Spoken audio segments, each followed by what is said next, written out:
بسم اللہ الرحمن الرحیم۔ ٹانگا آ گیا کچہریوں خالی تے سجنا نو قید بول گئی۔ سجنا نو قید تے نہیں بولی، سجنا نو انہوں نے تو سوار کے طوطا آیا جواب دے کے واپس کال دیا۔ مطلب کہ وہ سجن تھے جی، دو ہم نے بھیجے تھے، ایک وہ جو ہوا چلے تو میرا مطلب ہے ادھر کھسک جاندے نے، پرویز خٹک صاحب بھیجے تھے، اور گیٹ اور دوسرے جو تھے وہ اپنا بھتیجا صاحب تھے اسد عمر صاحب، اور گیٹ نمبر 4 سے وہ تشریف لے کے گئے اور جا کے انہوں نے کہا کہ سر بہت ہو گیا، اب ہمیں آپس میں صلح کر لینی چاہیے۔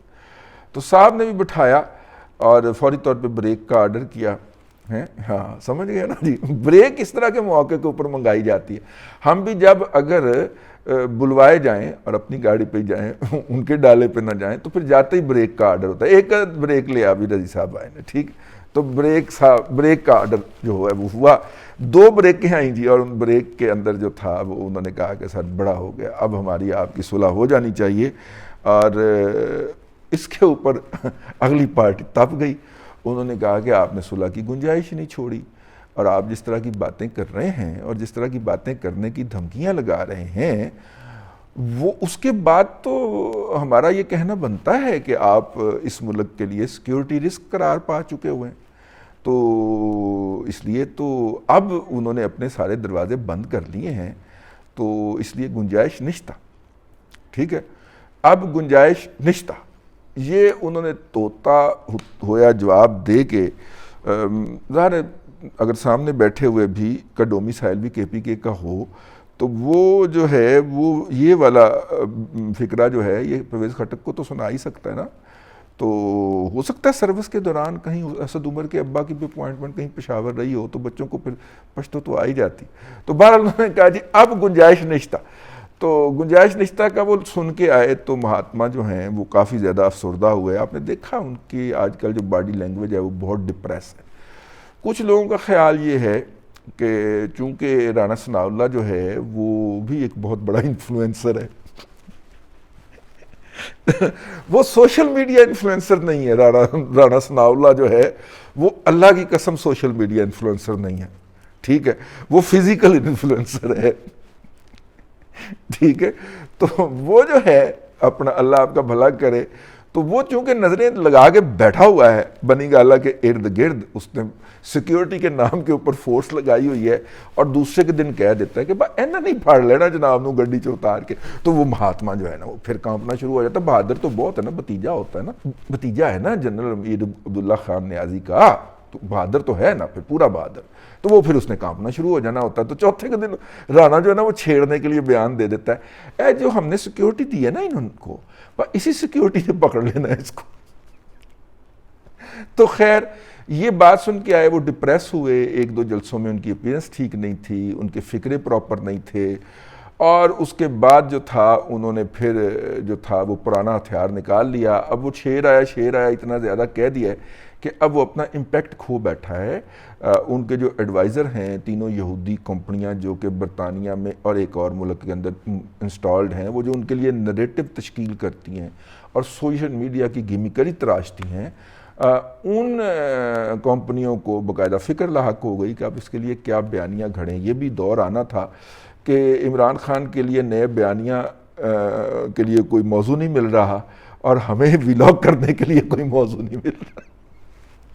تو خیر وہ عمران خان صاحب نے خطاب فرمایا، اور پہلے انہوں نے اسلام آباد ہائی کورٹ بار ایسوسی ایشن کے وکلاء سے خطاب کیا، اور بہادر ماشاءاللہ اتنا ہے کہ اسلام آباد ہائی کورٹ بار کے احاطے میں نہیں گیا، ان کو کے پی کے ہاؤس میں بلایا۔ میں نے بعد میں تصدیق کی، جو مجھے جن لوگوں نے بتایا وہ تو یہی تھا کہ وہ جو خیمہ لگا تھا، میں نے کہا یار بار کے اندر کوئی ہال نہیں ہے، ہر بار جو ہے وہ تو ہوتا ہی ہال کے اوپر مشتمل ہے، تو ہال نہیں تھا جہاں پہ وہ خطاب کرتے۔ انہوں نے کہا کہ وہ مجھے جو بتایا گیا کہ وہ اسلام آباد ہائی کورٹ بار تشریف نہیں لائے، ٹھیک ہے، انہوں نے کے پی کے ہاؤس کے اندر وکلا کو طلب فرمایا۔ تو اس سے پھر اندازہ ہوا کہ لوگوں کی تعداد اتنی جو تھی وہ قابل رحم حد تک کم کیوں تھی، ٹھیک ہے۔ اور اس کا مطلب یہ ہے کہ اسلام آباد ہائی کورٹ بار کے وہ جو صاحب ہیں وہ تو اندر گھس کے مار گئے ہیں، ٹھیک ہے، وہاں پہ جا کے یہ کہہ کے آئے کہ سوری فراڈیا ہے اور اس نے آئین شکن ہے، اور یہ جو اسد قیصر ہے یہ بھی آئین شکن ہے، اور اس کا آپ کو جواب دینا پڑے گا. اسے گھر سے وڑ کے کہہ کے آئے نے بھائی، اور اس کا کوئی جواب نہیں تھا موصوف کے پاس. تو خیر یہ جو ہیں وہاں پہ انہوں نے طلب فرمایا. اس کا مطلب ہے کہ وہ گھر سے بھی نکلتے ہوئے ڈرتا ہے. بھئی شہر سے باہر جانا ہوا تو ہیلی کاپٹر میں چلا گیا، لیکن اب اگر وہ اسلام آباد ہائی کورٹ بار ایسوسیشن میں آئے گا تو مذاق بنے گا نا، ٹھیک ہے نا، چیزاں لیں گے نا لوگ. چلیں ہم تو چپ کر دیں گے، ہم تو کچھ بولتے ہی نہیں ہیں. ہم نے کبھی کوئی بات کی ہے؟ دیکھو نا اب راجہ کبیر جیسے خطرناک شرپسند جو ہے وہ کیسی کیسی باتیں کر جاتی ہیں. حرام ہے جنہوں سے چکے گئی ہوئی ہے اس طرح کی کوئی گال کیتی ہوئے. راجے کو تو عیاشی حاصل ہے نا، وہ بیرون ملک مقیم ہے، تو ہمارے پاس تو یہ سہولت میسر نہیں ہے، تو لہٰذا پھر اپنی اوقات میں رہ کے بات کرنی چاہیے. ہم نے تو کوئی ایسی بات نہیں کی، لیکن وہ تو وہ تو کرتے ہیں بھائی. تو انہیں جب آگے انہوں نے پھر وہ تقریر فرمائی، اور تقریر کے بعد پھر شام کو دوبارہ پچھلے دنوں ایک سپیس بھی اس نے منعقد کی. جب پیسے تھے نا، پچھلی دفعہ پیسے تھے، آہستہ آہستہ ختم ہوئے نا، کے پی کے حکومت کے بھی ختم ہو گئے نا. اب جب وہ پیسے تھے تو تب سپیس پہ آتا تھا 1.25 لاکھ بندہ. وہ جو سپیس فرماتے نا، اس کے اوپر خطاب جو فرمانا ہوتا ہے. تقریر تو ایک کوئی رٹی ہوئی ہے پچھلے 26 سال کی، تو وہ جو تقریر کرتے ہیں وہ ایک ہی رٹی رٹائی تقریر جو ہے، اس کے اوپر یوتھیوں نے بہت شیئر کیا. 1.5 لاکھ بندہ تو صرف ٹویٹر پہ تھا، اور اتنے لاکھ انسٹاگرام پہ تھا، اور اتنا فیس بک پہ تھا. یوں خان کو اس وقت 1 ملین سے زیادہ لوگ سن رہے تھے. پیسے گئے سن تب ووٹ ہائر کیتے ہوئے سن، ٹھیک ہے. تو اس کے بعد جناب پچھلے تو بھی موصوف نے ایک سپیس فرمائی ہے، اس کے اندر تو ذرا بتائیں کتنے لوگ تھے، قریب ہو کے بتائیں نا کتنے لوگ تھے. 10,000 ہی پورے نہیں سے. کیوں؟ ووٹ نہیں ہائر کر سکے، پیسے نہیں تھا، بجٹ نہیں تھا. پیسے ہوتے، بجٹ ہوتا تو ووٹ ہائر کر لیتے. سمجھ گئے ہو نا؟ یہ تھا. تو کل مجھے ایک یوتھیا بتا رہا تھا، میں نے اپنی تصویر بھی اس یوتھیا کے ساتھ شیئر کی ہوئی ہے، میرے جیسا سارا ہے اس کا. تو وہ بتا رہا تھا کہ جب میں عمران خان کی سپیس میں گھسا ہوں تو میرے اوپر مریم نواز شریف بیٹھی عمران خان کی تقریر سنتی. میں نے کہا یار وہ تم نے کوئی سکرین شاٹ تو لیا ہوگا؟ کہتا میں نے لیا ہے. اچھا، سکرین شاٹ نکالا بیچارے نے، تو نیچے اس خاتون کا کوئی اور نام لکھا ہوا تھا. میں نے کہا یار تو اتنا اندھا ہے. میں نے کچھ نہیں کہا، میں دل میں کہا اتنا اندھا ہے یار، اتنی میں بندے کی مت نہ ماری جائے. تو میں نے اس کے اوپر انگلی رکھ کے ایسے کر کے مسکراہٹ پیش کی موصوف کو.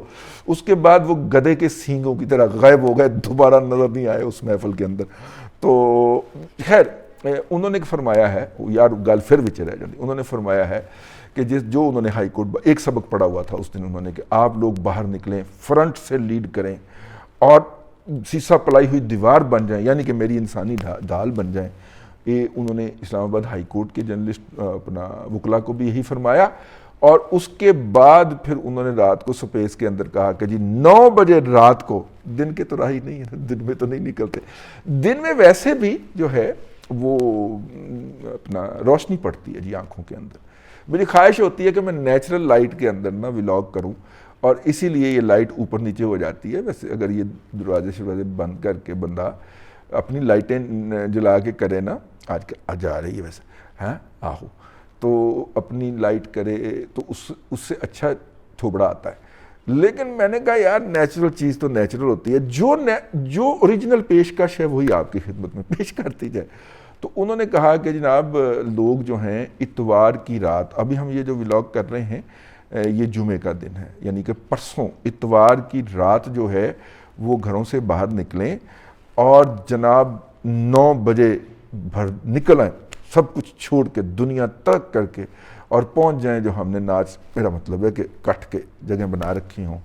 اور پچھلی دفعہ جو تھا وہ لبرٹی راؤنڈ اباؤٹ کے اوپر انہوں نے جو کٹ کیا تھا، اس میں ہمارے کچھ جرنلسٹ برخوردار جو تھے، جو کہ یوتھیے چینل سے تعلق رکھتے، اس کے ملازمین تھے، اور وہ اس وقت گئے ہوئے تھے وہاں پہ.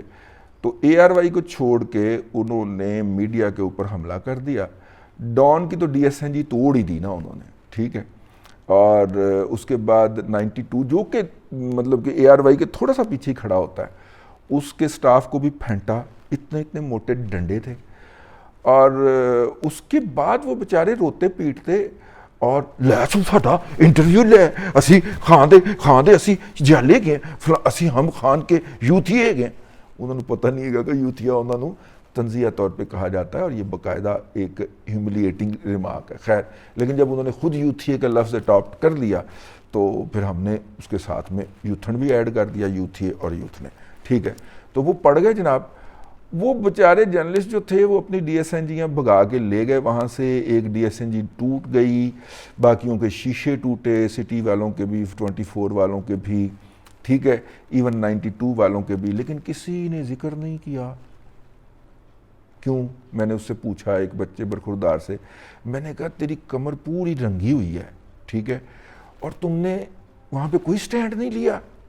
تو اس نے کہا جی وہ ادارہ کہتا ہے کہ وہ پھر اگلی دفعہ اور ماریں گے. اتنی بڑی بلیک میلنگ، اتنی بڑی بلیک میلنگ. وہ ERY جس کی میرا مطلب ہے کہ کئی ایسی ناقابل بیان جگہوں کے اوپر تخلیق باقاعدہ تکلیف شروع ہو جاتی ہے، کھجلی شروع ہو جاتی ہے ان کو. یہاں پہ یار جرنلسٹوں نے کٹیا، پھر جرنلسٹوں نے کٹیا، پھاڑ کے فزیکلی پھینٹیا. اچھا، اس کے بعد پھر ہمارے تربیت یافتہ تھے، وہ ڈی ایس این جی نکال کے تو لے گئے، ٹھیک ہے. انہوں نے تھوڑی کے دور کھڑے ہو کے نا تو پی ٹی آئی کے خلاف نعرے لگانے شروع کیے. اب جناب پی ٹی آئی کا اجتماع ہو رہا ہو، یوتھی اور یوتھ نے ناچ رہے ہوں، اور وہاں پہ آواز آنا شروع ہو جائے گو عمران گو، تو یہ بھاگے وہاں سے ان کو پھینٹنے کے لیے. اس دفعہ سائیں تیاری ہے سن، ان کے ہاتھ پھر چڑھے، انہوں نے بھی پھر اپنا بدلہ پورا لیا. ٹھیک ہے، ان کا تو کوئی بازو یا سر نہیں ٹوٹا تھا، انہوں نے بھی ادھر احتیاط رکھی کہ بازو تے سر نہ پھٹے اور نہ بازو ٹوٹے. لیکن باقی وہ کہتے ہیں کہ سر جی پھر تربیت تہاڈی لئی ہوئی ہے، بدلہ پھر پورا کر کے آئے ہیں، کیونکہ پتہ تھا کہ ادارے نے سٹینڈ نہیں لینا. ٹھیک ہے، اس کے بعد پھر حسان نیازی صاحب، وہ جو عظمیٰ خان نہیں تھی ماڈل ہے نا، اس کے میڈیٹر تھے نا، میڈیٹر کا پنجابی ترجمہ نہیں بولنا، ٹھیک ہے، بروکر تھے نا اس کے، وہ ملک ریاض کی بیٹی کے ساتھ جو جھگڑا ہوا تھا تو اس میں مین بروکر کا کردار جو تھا وہ حسان نیازی صاحب نے ادا کیا تھا. ٹھیک ہے، دبئی میں جا کے مذاکرات کروائے تھے اور معاملہ ختم کروایا تھا، وہی حسان نیازی صاحب. ٹھیک ہے، وہ یہ اسی کام کے ماسٹر ہیں. رائٹ ہو گیا. وہ پیچھے 4 وکیل کھڑا کر کے کہیں گے یہ جو لاکھوں وکیلوں کا جو مجمع ہے یہ عمران خان کے دھرنے میں جا رہا ہے. ٹھیک ہے، وہ احمق شخص جو ہے وہ آیا کہ دیکھیں آپ ہمارے لوگوں کے ساتھ زیادتی کر رہے ہیں. تو انہوں نے کہا اے ویخ ساڈے نال کاٹو نے زیادتی کیتی سی انہوں نے، تے آنا نہ ہون ذرا ادھر بلا انہوں نے. ٹھیک ہے، اور ظاہر ہے کہ جرنلسٹوں اور میچور لوگ ہوں تو میرا مطلب ہے کہ وہ ٹھیک ہے وہ بےزتی کروا کے واپس چلا گیا. اس کے بعد پھر انہوں نے کوریج کی، اور ان میں سے بیشتر کوریج ان کے اداروں نے روک دی، لیکن وہ یہ ہوا. تو اس جگہ کے اوپر جناب عمران خان صاحب جو ہیں وہ آنے کی دعوت دے رہے ہیں لوگوں کو کہ وہاں پہ آئیں اور یہاں پہ آ کے میڈیا کو پھینٹیں، میرے مخالفین کو گالیاں بکیں، اور یوں مہاتما ہز اٹھائے، میری مخلوق نے میرے دشمنوں کے اوپر بمباری کی ہے، میرے پاکستانیوں. تو وہ جو مہاتما نے ہز اٹھانی ہے اس دن، اس کا اہتمام بھی ہوتا ہے. کیمرہ ادھر بھی دس رہا ہوں کہ اینے بندے اینے، اچھا کون کتنے کھڑا ہے، ٹھیک ہے، وہ پورا جائزہ لے رہے ہوتے ہیں. تو خیر یہ تھا جی اس وقت تک کا اپ ڈیٹ کہ دیکھیے اتوار کی رات اندھیرا ہونا ہے، اور اندھیرے کے اوپر جو بلیک بیک گراؤنڈ کے اوپر جو تصاویر ہوتی ہیں اس کا فوٹو شاپ بڑا کمال کا ہوتا ہے. ٹھیک ہے، تو میری گزارش ہوگی کہ لاہور کی لبرٹی کے اندر جب آپ لبرٹی چوک سے لبرٹی مارکیٹ کی طرف جاتے ہیں تو اس کے اوپر پچھلی دفعہ 2 اضافی بلڈنگیں بنا گئی تھی پی ٹی آئی نے جو تصاویر جاری کی تھی، اور پتہ نہیں دنیا کے کون سے ملک کی تصویر اٹھا کے انہوں نے لبرٹی کی تصویر کے طور پہ، آسمانی تصویر کے طور پہ شیئر کر دی تھی. چلیں وہ ان کو چھوڑیں، لیکن بھائی جان وہ جو 2 بلڈنگیں بنا گئے تھے نا آپ پچھلی دفعہ، اس کی وجہ سے ٹریفک بہت رکی ہوئی ہے. اور وہ سنا ہے کہ پاکستان کے ایک بڑے جید اور سینئر صحافی مجیب الرحمان شامی صاحب کا پٹرول پمپ بھی اس بلڈنگ کی زد میں آ گیا. ٹھیک ہے، تو یہ اپنی بلڈنگاں پائیں پیچھے کر لینا اس دفعہ، تہاڈی مہربانی. اور ٹریفک بڑی رکی ہوئی ہے یار، شامی صاحب بھی اس دن دے کلپ رہے نے کہ میرا اتنے پٹرول پمپ ہی غائب کر دیتا یار انہوں نے. اب تک کے لیے اتنا ہی جی. اگلے ولاگ میں پھر ملاقات ہوگی. اللہ تبارک و تعالیٰ آپ کو آسانیاں عطا کرے اور آسانیاں خلق خدا میں تقسیم کرنے کی توفیق عطا کرے.